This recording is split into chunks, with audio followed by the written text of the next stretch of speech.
ইবনে ওমর রাদিয়াল্লাহু তাআলা আনহু থেকে বর্ণিত, রাসূলুল্লাহ সাল্লাল্লাহু আলাইহি ওয়াসাল্লাম বলেন, পাঁচটি বিষয়ের উপর ইসলামের ভিত্তি প্রতিষ্ঠিত।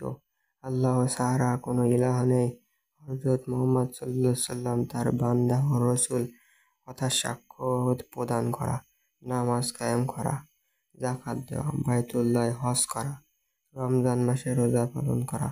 সহিহ মুসলিম, হাদিস নং 21।